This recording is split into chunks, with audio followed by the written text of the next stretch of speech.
जीता कौन हारा में लगातार हम आपको बता रहे भारतीय जनता पार्टी के 3 प्रत्याशी लीड बनाए हुए हैं, कांग्रेस के 1 प्रत्याशी ही लीड बनाए हुए हैं।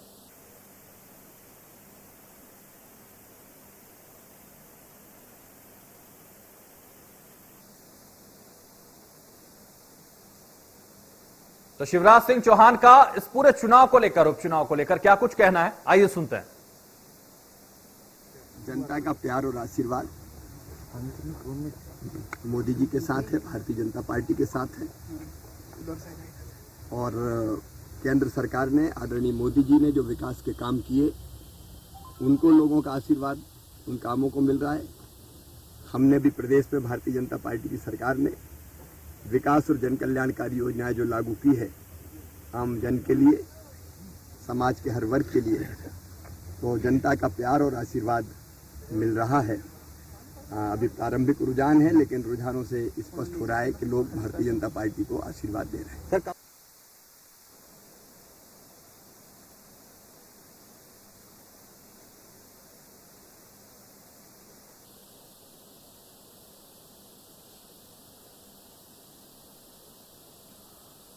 तो जनता का प्यार, मुख्यमंत्री सीधे तौर पर इसको बता रहे हैं। हमारे साथ राज्यपाल प्रवक्ता हैं भारतीय जनता पार्टी के, वो जुड़ गए हैं, उनसे जान लेते हैं। जिस तरह से लगातार भारतीय जनता पार्टी के जो प्रत्याशी हैं वो बढ़त बनाकर चल रहे हैं और 3 प्रत्याशी लगातार आगे हैं, ऐसे में कैसे देख रहे हैं? क्या पहले से आश्वस्त थे पूरी जीत को लेकर आप, और आप मुस्कुरा रहे हैं? सर, आप सबसे पहले तो स्वागत है इंडिया न्यूज पर आपका, लेकिन उसके बाद सीधा ये जानना चाहूंगा कि किस तरह मतलब ये जीत तक पहुंचे हैं आप, और कितनी मेहनत आप लोगों को करनी पड़ी है?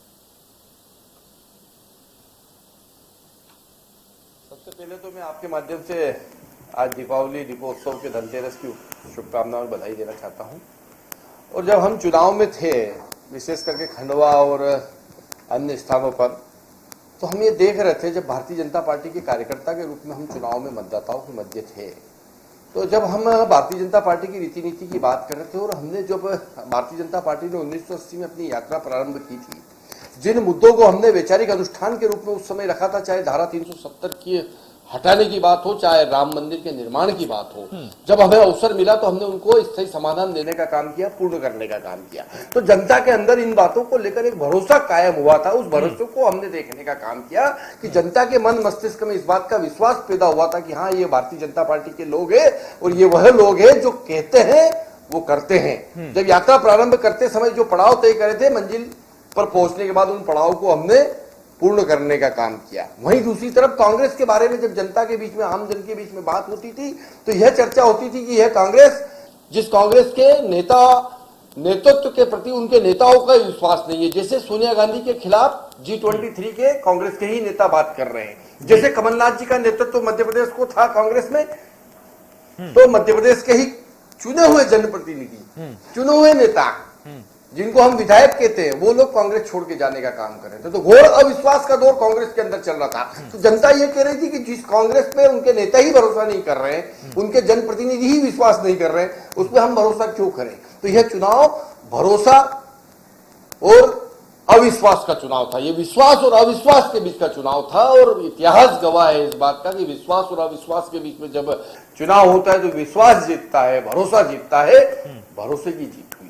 भरोसे ने बढ़त बनाने का काम किया। कार्यकर्ता मतदान केंद्र के ऊपर काम करने के लिए जब गया, तो उसने पार्टी की नीति और रीति नीति के साथ साथ में वो जो डायरेक्ट बेनिफिट स्कीम के तहत गरीब कल्याण की योजनाएं थी, जो हितग्राही मूलक योजना बोलते हैं जिन्हें, उन योजनाओं को जब कार्यकर्ताओं ने जाके जनता के बीच में रखने का काम किया, तो कार्यकर्ताओं ने, जनता ने उस कार्यकर्ता की बात को अप्रिशिएट किया। उन्होंने हाँ के रूप में भरोसा जताया कि हाँ, मोदी जी ने जो प्रधानमंत्री आवास का भवन हमारे लिए भेजा है, वो पूरा 100% हमको मिला है और वो 100% हमको प्राप्त हुआ है। जब हम किसान परिवार में बैठे थे, तो उस किसान परिवार ने इस बात की हामी भरी कि हाँ, मोदी जी ने जो प्रधानमंत्री किसान परिवार सम्मान निधि भेजी थी, वो पूरी की पूरी हमें मिली है। तो ये पूरी की पूरी राशि जब हितग्राही को मिलने लगा, तो ये भी एक विश्वास का काम हुआ। क्यों? क्योंकि राजीव गांधी जी जब प्रधानमंत्री थे देश के, तब वो बोले थे कि मैं यहां से 1 रुपया भेजता हूं तो हितग्राही तक 85 पैसा रास्ते में खराब हो जाता, 15 पैसा पहुंचता है। तो जो 85 पैसा रास्ते में लूट लेते थे, उस लूट को, उस लीकेज को अगर राजपाल किसी ने जी, बंद किया राजपाल तो जी, हमारी सरकार ने बंद राजपाल जी, किया। मेरा सवाल ये आम आपसे- हितग्राही समझने लगा। ठीक है, समर्थन आपको मिल रहा है सर, जनता आपको प्यार जी। दे रही है और ये प्यार आपको रास आए, ये भी मैं कहूंगा। और जनता जिन उम्मीदों जी। से आपको वापस लाना चाहती है, उन पर आप जी। खरे उतरे, ये भी इंडिया न्यूज से मैं कहना चाहूंगा। लेकिन जी। एक और सवाल मेरा जी। आपसे, काफी चुनौतियां रही होंगी क्योंकि कांग्रेस भी चुनाव लड़ रही थी सर, कांग्रेस भी मजबूती के साथ चुनाव लड़ रही थी, ऐसे में काफी चुनौतियां तो आप लोगों के लिए भी रही होंगी और पूरा केंद्रीय नेतृत्व भी आपका नजर आया था, शीर्ष नेता पूरे लगे हुए थे, ताकत आपने झोंक दी थी और उसको कहीं ना कहीं परिणाम उसी के ही आए हैं। भारतीय जनता पार्टी में कार्यकर्ता चाहे बूथ स्तर का हो, चाहे पार्लियामेंट में बैठने वाला कार्यकर्ता हो जी, कार्यकर्ता चाहे मतदान केंद्र का हो, चाहे विधानसभा में नेतृत्व करने वाला हो, कार्यकर्ता चाहे मतदान केंद्र की इकाई का हो, चाहे मंत्रिमंडल का सदस्य हो, कार्यकर्ता हमेशा कार्यकर्ता भाव से चुनाव के अंदर काम करता है। अपना सर्वश्रेष्ठ कैसे पार्टी के हित में दें, ये हमको सिखाया जाता है और उसको अवसर आने पर हम देते हैं और यही देव दुर्लभ कार्यकर्ता की पहचान होती है। हमने वो सर्वश्रेष्ठ देने का काम किया। चुनौतियां तो होती है, चुनाव में चुनौती नहीं होगी तो कहां होगी, निश्चित तौर पर चुनौती होती है, पर चुनौती का सकारात्मकता के साथ में हमने सामना किया, उसका समाधान निकाला और समाधान निकाल के उस चुनौती से हम रूबरू भी हुए। और अगर हमें वहां से कुछ फीडबैक मिला है तो हमारा ये जो नेतृत्व है उसने उस फीडबैक को नोट भी किया, उसको हम करने वाले भी, आने वाले समय में उसको ठीक भी करेंगे। हम आश्वासन भी दे के आए हैं और हम भरोसा भी दे के आए हैं कि हम ही हैं जो इन चुनौतियों से नैया पार ले जाने का काम कर सकते हैं। हमारी ही पार्टी है जो आपके आंसू पोंछ सकती है, हमारी ही पार्टी है जो गरीब कल्याण के माध्यम से आज भी जो सरकार का योजना का रास्ता देख रहे हैं, अपने आप को, जीवन को समाज में बराबरी में लाने में उन लोगों का जीवन स्तर उठाकर ले जाने का काम हम ही करेंगे, क्योंकि हमारा ही उद्देश्य है अंत्योदय का। पंडित दीनदयाल उपाध्याय जी ने जो अंत्योदय कहा है वो अंत्योदय यही है कि जो आज भी पिछड़ा है, शोषित है, वंचित है, उसको हम समाज की मुख्य धारा में लेके आएंगे, बराबरी का स्थान दिलाएंगे। उसके लिए हमारी ये यात्रा अनवरत चलती रहे। उसके लिए जरूरी है कि जनता का आशीर्वाद मिले और वो आशीर्वाद हमें मिल रहा है। जनता का आशीर्वाद आपको मिल रहा है। चलिए, मुबारक हो जनता का आशीर्वाद सर, आपको बहुत शुभकामनाओं के साथ मैं ये कहना चाहूंगा कि लगातार जिस तरह से आपने काम किया है, लगातार उसको लेकर आपने वोट भी मांगा है और वोट मिलता हुआ भी नजर आया। अब ऐसे में एक और ये सवाल यहां उठता है सर, क्या कांग्रेस में कोई कमी रह गई? कांग्रेस के भी आपके सामने चुनाव लड़ रही थी, उसको जनता का समर्थन नहीं मिल रहा है, एक सीट पर ही रेगांव में सिर्फ अभी तक समर्थन मिल रहा है। ये जनता के मत ज्यादा मिलते हुए नजर आ रहे हैं भारतीय जनता पार्टी से। लेकिन जिस तरह से आपने चुनाव लड़ा, क्या कांग्रेस कहीं ना कहीं आपसे पीछे रह गई या फिर क्या क्या कमियां देख रहे हैं आप कांग्रेस में? देखिए, कांग्रेस तो चुनाव में थी नहीं, कांग्रेस के नेता तो चुनाव में थे ही नहीं। हम देख रहे थे कि कांग्रेस मौके पे तो थी पर जनता के मन मस्तिष्क में नहीं थी। कांग्रेस के लोगों पे कोई विश्वास नहीं कर रहा था, कोई भरोसा नहीं कर रहे थे कांग्रेस पे। और ये चुनाव, जैसा कि मैंने आपको बताया, विश्वास और अविश्वास के बीच में था। तो कांग्रेस के प्रति लोगों के जनधारणा, जनमानस यह बन चुका था कि ये झूठी बातें करते हैं। क्यों? क्योंकि जब 2018 के आम चुनाव में कमलनाथ जी ने एक वचन पत्र निकाला और उस वचन पत्र में यह लिखा कि हम 2 लाख तक के किसानों के कर्जे माफ करेंगे, पर एक भी किसान मध्य प्रदेश की धरती पे ऐसा नहीं है जिसके 2 लाख के कर्जे किसानों के रूप में, किसानी की कर्जे कमलनाथ की सरकार ने माफ किए हो। तो ये जो वादा खिलाफी है लोगों को समझ में आने लगी थी। ठीक है, चुनाव आता है, योगेश गुप्ता भी सर हमारे साथ हैं, जो नहीं होने जैसा है वो भी बोल देते हैं। योगेश गुप्ता भी सर हमारे साथ हैं, कांग्रेस के प्रवक्ता हैं योगेश गुप्ता। योगेश जी, आप पर तो विश्वास ही नहीं था जनता को, आप पर तो विश्वास ही नहीं था। विश्वास और अविश्वास के बीच की ये लड़ाई थी, इसलिए भारतीय जनता पार्टी जीत गई, राजपाल जी कह रहे हैं। मैं समझता हूं अगर खंडवा संसदीय सीट की जनता ने 400 के सिलेंडर को अगर आज 1000 रुपए का हो गया है, उसके प्रति भारतीय जनता पार्टी को विश्वास दिया है, तो वो हास्यास्पद है। अगर पेट्रोल आज 120 रुपए लीटर है, जिसपे 72-75 रुपए टैक्स वसूला जा रहा है आम जनता की गाढ़े पसीने की कमाई से, अगर जनता उस पर विश्वास कर रही है तो वो आश्चर्यचकित है। अगर डीजल पर 68 रुपए टैक्स वसूला जा रहा है, 109 रुपए डीजल है प्रति लीटर, जिसके कारण कहीं ना कहीं सभी वस्तुओं के दामों में प्रभावित हो रहे हैं। अगर उसके प्रति भारतीय जनता पार्टी के प्रति जनता का विश्वास है तो ये आश्चर्यचकित करने वाला है। अगर बढ़ती हुई जो मध्य प्रदेश में बेरोजगारी है, जो पिछले 20-25 सालों में सर्वाधिक है, योगेश जी, उसके राजपाल जी प्रति कह रहे हैं अगर पहले से खंडवा की आश्वस्त थे वो जीत के लिए और पूरा विश्वास था उन लोगों को और इसीलिए जीत मिली है, कोई आश्चर्यचकित नहीं है, वो कह रहे हैं। अच्छा, पहले से आश्वस्त थे तो क्या मैं पूछना चाहूंगा क्या ईवीएम सेट कर ली थी क्या राजपाल जी ने, जो पहले से आश्वस्त? जवाब दीजिए राजपाल जी, ईवीएम पर सवाल उठा रहे हैं योगेश जी। देखिए, ऐसा है कि ये जो चुनाव लड़ा गया हुआ था, जनता के बीच में थे, ये मुद्दों हम पर जनता के आधारित बीच चुनाव में थे। था और जनता ने हम मुद्दों जनता पर के बीच में थे और जब जनता के बीच में थे, बीच में नहीं हो, हम जनता के बीच में थे, आप हम जनता के बीच मतदाताओं में के नहीं बीच हो। में थे और हम मतदाताओं के बीच में जब थे तो हम उनके मन मस्तिष्क को पढ़ पा रहे थे और जब हम उनके मन मस्तिष्क को पढ़ पा रहे थे तो हम ये कह पा रहे थे कि निश्चित तौर पर जनता हमको आशीर्वाद दे रही है।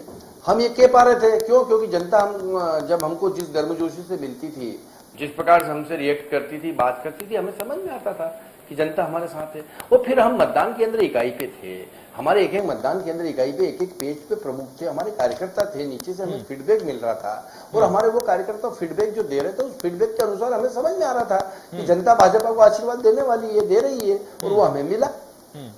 अब ये कह के आप जनता में नहीं थे, यहाँ नहीं थे, वहां नहीं थे, देखिए चुनाव के अंदर सीधी सी बात ये है कि मतदान के बाद में मतगणना होती है और मतगणना में जो है आशीर्वाद प्राप्त होता है वो सामने आता है।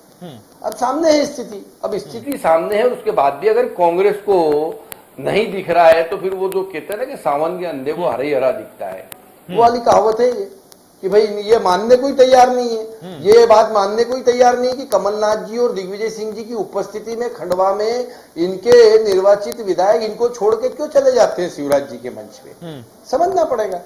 इसलिए चले जाते हैं कि जिस कांग्रेस का नेतृत्व तो किसी जमाने में इंदिरा गांधी जैसी महिला ने किया था, उस कांग्रेस का नेतृत्व तो अगर आज कन्हैया कुमार और जिग्नेश मेवाणी जैसे लोग करेंगे तो ये हसरत तो होना है। वही तो हो रहा है, वही तो हो रहा है कांग्रेस के साथ में कि कांग्रेस में अब नेता का अकाल है, नीति का अकाल है, विचारी का अकाल पड़ गया है। अब इनकी कोई जिस विचारी की यात्रा को लेके इन्होंने सैद्धांतिक तौर पे यात्रा शुरू करी थी, कांग्रेस का वो विचार हो गया है।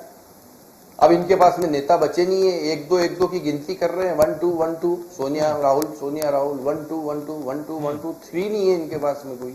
तो और आपके पास आपके पास केंद्रीय नेतृत्व के इतने नेता हैं कि आपने झड़ी लगा दी सर मध्य प्रदेश में, इसलिए हमारे पास तो बूथ का जो कार्यकर्ता है वो कभी भी राष्ट्रीय अध्यक्ष बन सकता है साहब, उदाहरण है ये बना के बता दे गांधी परिवार के अलावा किसी को राष्ट्रीय अध्यक्ष तो मान जाओ मैं, बना के बता दे। आप बूथ के कार्यकर्ता को राष्ट्रीय अध्यक्ष बना देते हैं, कोई बनता रहेगा। इसीलिए भारतीय जनता पार्टी को समर्थन है हमारे। जी हर बूथ का कार्यकर्ता अपने आप को राष्ट्रीय अध्यक्ष का मान के काम करता है कि मैं इस पार्टी का राष्ट्रीय अध्यक्ष हूं, क्योंकि वो उस बूथ का नेता तो वही है, उस बूथ पे वो करता है वही राष्ट्रीय। रेगांव में अभी आप पीछे चल रहे हैं सर राजपाल जी, रेगांव में अभी स्थिति आपकी। हाँ, रेगांव में अभी हम कुछ मतों से, हाँ रेगांव में अभी हम कुछ मतों से पीछे चल रहे हैं। रेगांव में जो है अगर ये कुछ मतों से कांग्रेस आगे चल रही तो ये कांग्रेस आगे नहीं चल रही है। ये जिस कांग्रेस के नेता को इन्होंने हाशिए पे डालने का काम किया था कहीं तो कांग्रेस पूरी तरह से टक्कर दे रही है सर कांग्रेस से। रेगांव में तो पूरी तरह से टक्कर दे रही है आपको, अपना वर्चस्व।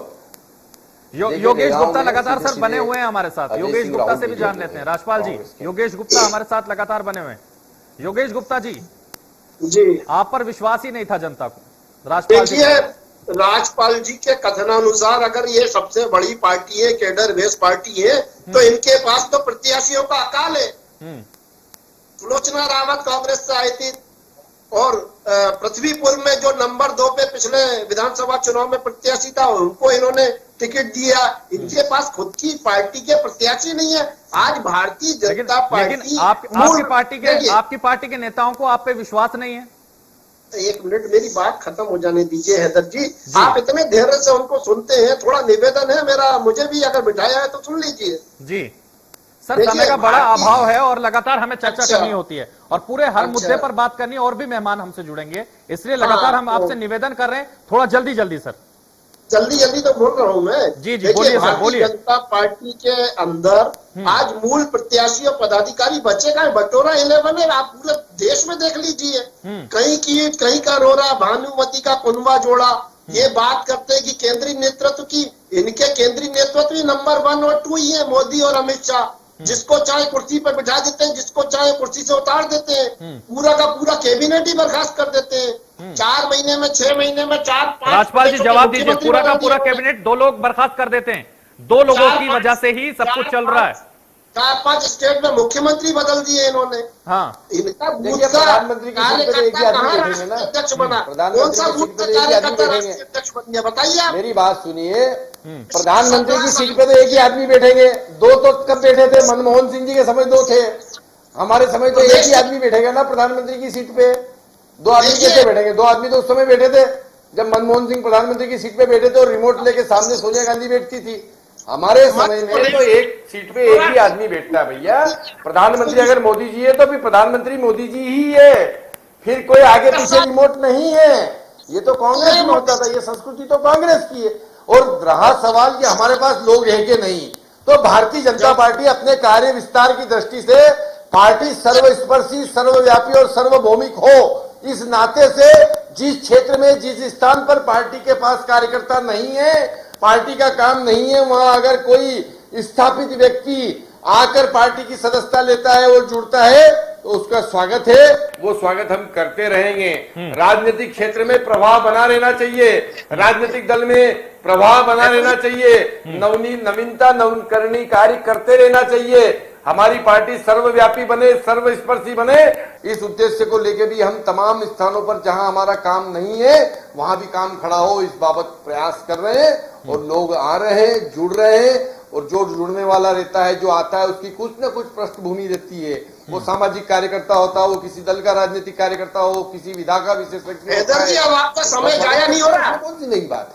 सर पूरी बात आपकी भी मैंने सुनी, उनकी भी मैं सुन रहा हूँ, आप जवाब दीजिए।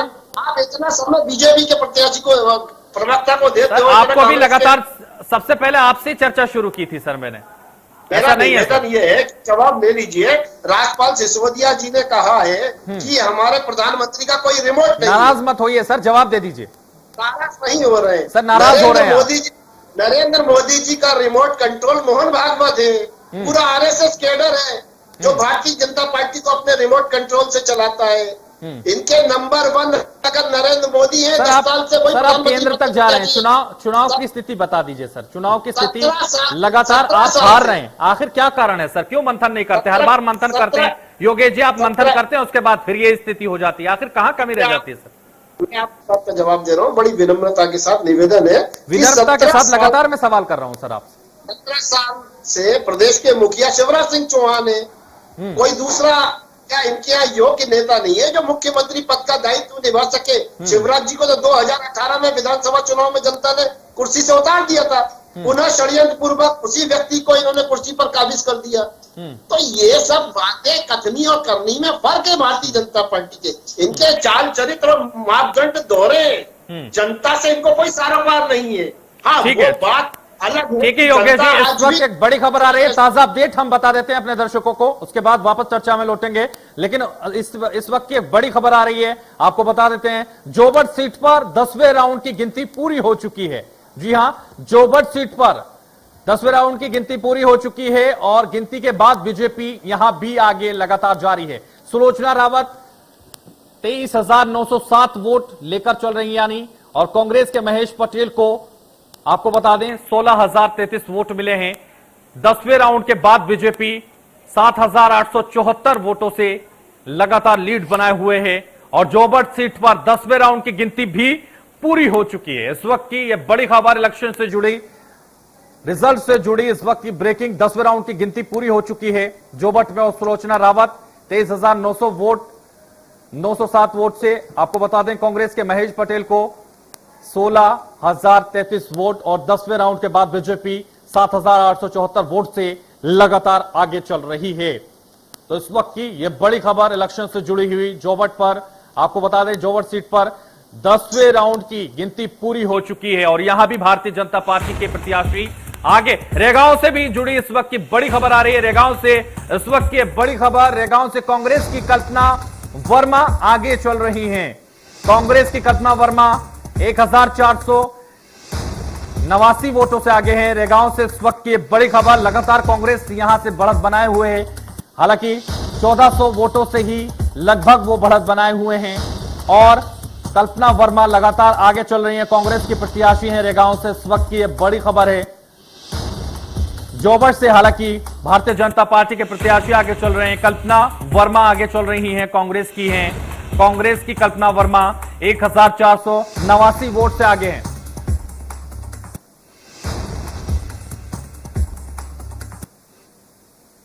तो इस वक्त लगातार हमारे साथ भारतीय जनता पार्टी के प्रवक्ता और कांग्रेस के प्रवक्ता भी लगातार बने हुए हैं। योगेश गुप्ता और राजपाल हमारे साथ जुड़ गए हैं और उनसे वापस जानने की कोशिश करते हैं। योगेश जी, एक खुशी की खबर जरूर आपके लिए लगातार आ रही है। रेगांव से आपकी जो स्थिति है वो अभी तक बरकरार है, आप लोग बढ़त बनाए हुए हैं।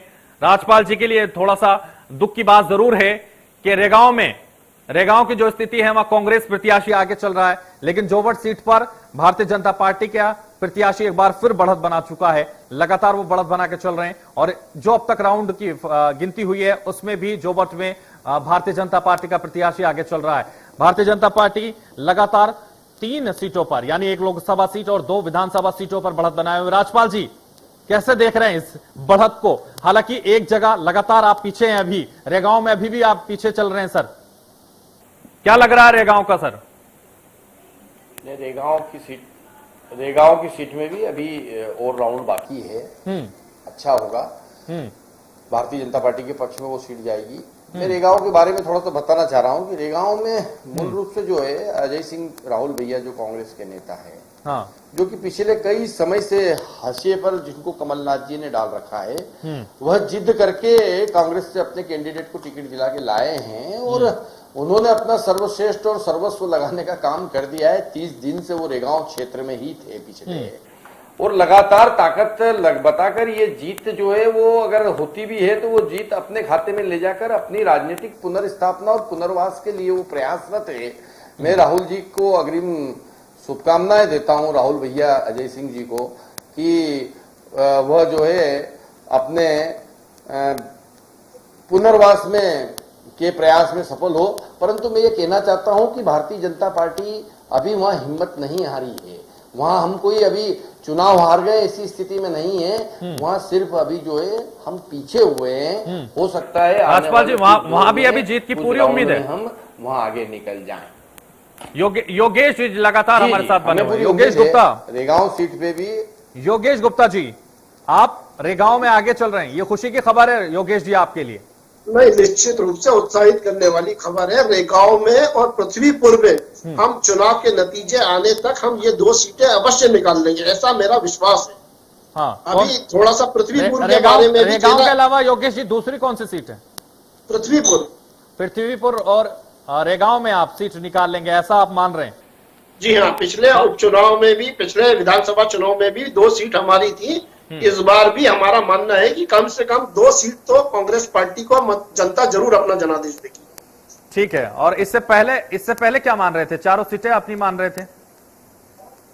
देखिए, चुनाव में पार्टी जाती है निश्चित रूप से संगठन और कार्यकर्ता के आधार पर और ज्वलंत मुद्दों के आधार पर।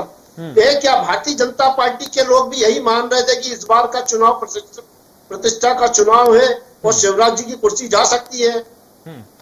तो निश्चित रूप से वो सारे ज्वलंत जो मुद्दे थे उनसे जनता ने बगैर प्रभावित हुए अपना मतदान दिया है। चौंकाने वाले परिणाम है, जरूर इस पर चिंतन मनन और वो होगा, कई बार जो इस तरह के चौंकाने वाले परिणाम आते हैं उसके बाद कांग्रेस क्या करती है? मंथन करती है। किस तरह का मंथन करते हैं आप लोग? देखिए, मेरा मानना है कि अब इन उपचुनाव के बाद केंद्रीय नेतृत्व अवश्य संज्ञान लेगा और संगठन की जो कवायद होना चाहिए मिशन 2023 को देखते हुए वो जरूर की जाएगी। बिल्कुल, तो जरूर आपका मंथन चिंतन लगातार जारी रहेगा। इससे पहले भी लगातार आपका मंथन चिंतन चलता रहता है, लेकिन फिर स्थिति वैसी आ जाती है सर। और अब जिस तरह से लगातार मतदान के दिन जो तस्वीरें हमने भोपाल से दिखाई थी, आपके कांग्रेस कार्यालय से एआईसीसी कार्यालय जो था वो पूरी तरह बंद था सर, वहां कोई था ही नहीं। जबकि भारतीय जनता पार्टी के कार्यालय में लगातार जो वीडी शर्मा थे, तमाम नेता थे, वो मंथन कर रहे थे, बैठ के वो चिंतन कर रहे थे, वो लगातार प्रयास कर रहे थे कि कहीं से भी कोई भी खबर आए उस पर डायरेक्ट एक्शन लेना है, बिना किसी हिचकिचाहट के हम लोग पीछे नहीं हटेंगे। तो इस तरह की जो कार्रवाई लगातार भारतीय जनता पार्टी में देखी जाती है, कहीं ना कहीं आपके अंदर वो, आपकी पार्टी के अंदर वो कमी नजर आती है आपको? नहीं हैदर जी, देखिए आप दो बार अपने कथन में एआईसीसी का उल्लेख किया। पीसीसी है, प्रदेश कांग्रेस कमेटी में, और मतदान वाले दिन हमारे जिम्मेदार पदाधिकारी और मीडिया विभाग से जुड़े लोग बैठे हुए थे। वो 3rd फ्लोर पर उनका विमर्श जारी था और चुनाव मतदान के ऊपर पूरी तरह से निगाह रखे हुए थे। तो ये कहना आपका गलत होगा कि पीसीसी में कोई भी जिम्मेदार पदाधिकारी के तस्वीरें इंडिया न्यूज पर हमने दिखाई थी, हमारे संवाददाता ने पूरी कवरेज वहां से की थी सर। देखिए वो नीचे से फोटो खींच के ले आए होंगे ग्राउंड फ्लोर से। मैं बात कर रहा हूँ 3rd फ्लोर पर हमारे सभी संगठन महामंत्री आदरणीय चंद्र प्रभाष शेखर जी के नेतृत्व में बैठकर सभी जिम्मेदार लोग चुनाव मतदान के ऊपर निगाह रखे हुए थे, बड़ी गंभीरता के साथ। बड़ी गंभीरता से नजर बनाए हुए थे, उसके बाद भी ये हालात सर? देखिए हालात तो जनता जनार्दन होती है, जनता का जनादेश स्वीकार है, मगर आश्चर्य जरूर करेगा ये जनादेश। इसमें धन बल, बाहुबल, भ्रष्टाचार, प्रजातंत्र, प्रशासनिक तंत्र, प्रशासनिक अमले, फिर भी आपको नकार दिया, मंत्रियों का जो मंत्रियों के द्वारा जो दावे आप यहाँ कर रहे हैं बैठ के, लोकतंत्र और आचार संहिता की आप यहाँ कह रहे हैं कि महंगाई है, भ्रष्टाचार है, सब कुछ होने के बाद भी आपको नकार दिया। देखिए हैदर जी, कहीं ना कहीं प्रशासनिक तंत्र की जो उपयोग, दुरुपयोग और आचार संहिता का उल्लंघन, भ्रष्टाचार, धन बल, बाहुबल, इसने मतदान को प्रभावित किया है। इस बात से आप इनकार नहीं कर सकते। राजपाल जी जवाब दे दीजिए सर। तमाम चीजों ने प्रभावित किया है, भ्रष्टाचार ने प्रभावित किया है, प्रशासन तंत्र का दुरुपयोग आपने किया है, जवाब दीजिए। लोगों के खिलाफ एफआईआर हुई है, इनके मंत्रियों के खिलाफ, सांसद के खिलाफ। देखिए कांग्रेस और कांग्रेस के प्रवक्ता के इसी प्रकार की बिना सिर पैर की बातों की वजह से ही तो इनको, कांग्रेस को जनता ने अपने आप से दूर कर लिया। कुछ भी प्रोपोगंडा फैलाना, कुछ भी बात करना, कुछ भी उल्टे सीधे बिना सिर पैर के आरोप लगाना, ये कांग्रेस का एक शगल सा बन गया है। बात मुद्दों की करना चाहिए, बात तथ्यों पे करना चाहिए, बात तर्कों के साथ करना चाहिए, तो बात समझ में आती है। अब आप कुछ भी आरोप लगाते रहो तो उसका कोई समाधान नहीं, और उन ऐसे बिना सिर पैर के आरोपों का जवाब देना भी मैं प्रवक्ता के नाते उचित नहीं समझता। एक बात। दूसरी बात मैं ये जरूर कहना चाहता हूं कि भारतीय जनता पार्टी का प्रवक्ता होने के नाते मैं इस जिम्मेदारी के साथ ये बात कह रहा हूं कि भारतीय जनता पार्टी जिस रीति नीति, जिस विचार को लेकर काम कर रही है, उसमें इन सब बातों की कोई गुंजाइश नहीं है जिन बातों को कांग्रेस आरोप लगाती है। वास्तविक में कांग्रेस का क्या है कि कांग्रेस ने स्वयं जो कृत्य किए, कुकृत्य किए, वही सब लोग कर रहे, ऐसा इनको दिखता है। कहते हैं ना कि जैसी दृष्टि ऐसी सृष्टि, इनकी सृष्टि ही इस प्रकार की रही है कि जब कमलनाथ जी मुख्यमंत्री बनते हैं तो वल्लभ भवन को भ्रष्टाचार का अड्डा बना देते हैं। तो इनको क्या लगता है कि सत्ता में आना मतलब भ्रष्टाचार करना, जबकि सत्ता में आने के बाद में सुचिता से राजनीति करना ये भारतीय जनता पार्टी के जो है वैचारिक अनुष्ठान में शामिल है। हम गांधीवादी समाजवाद की स्थापना करते हुए राजनीति को, मूल्यों पर आधारित राजनीति को करना चाहते हैं। हम समाज के शोषित वंचित को मुख्य धारा में लाना चाहते हैं। हमारी पंचनिष्ठा है, ये पार्टी की पंचनिष्ठा है, जिनको लेके हमने राजनीतिक दल की और शुरुआत की है। ये हमारे सिद्धांत पंच निष्ठा है। इन निष्ठा के आसपास हम राजनीति करते हैं। अब कोई समझेगा तो वो समझेगा, और जो नहीं समझेगा वो कुछ भी बिना सिर पैर का बोलता रहेगा। अब वो बोलता रहे, जनता समझती है। जनता ने इस बात की प्रमाणिकता करने का काम किया है कि हाँ, ये वही लोग हैं जो बोलते हैं वो करते हैं। और इसके उदाहरण है, हमने जब धारा 370 हटाने की बात कही थी, जब राजनीतिक वैचारिक अनुष्ठान हमारा प्रारंभ हुआ था 1980, 6 अप्रैल 1980 की पार्टी। देखिए मध्य प्रदेश के संदर्भ में धारा 370 हटाएंगे। कांग्रेस के लोग हमारे मजे लेते थे, कहते थे क्या खा के हटाओगे 370, तो ये लोग ये कहते थे कि तुम क्या खा के हटाओगे। ये हटा दी हमने 370 धारा कश्मीर में, जरा सा हल्ला नहीं होने दिया और हटा के बता दी जब अवसर मिला तो। हम राम मंदिर की बात जवाब ले करते थे, लीजिए। हमारी मजाक उड़ाते थे। जवाब ले लीजिए। कहते थे कि राम मंदिर बनाओगे पर तारीख ठीक है नहीं योगेश जी, बताओगे। जवाब दे दीजिए। ठीक है राम योगेश मंदिर जी, का भूमि पूजन किया योगेश ना, जी, जवाब मोदी दे ने दीजिए। पूरे देश ने देखा ना, तो ये विश्वास अर्जित हमने किया ना कि जो बोला वो करके बताया, ये हमने ही तो किया। इसी वजह से तो आज जनता हमको चाहने लगी।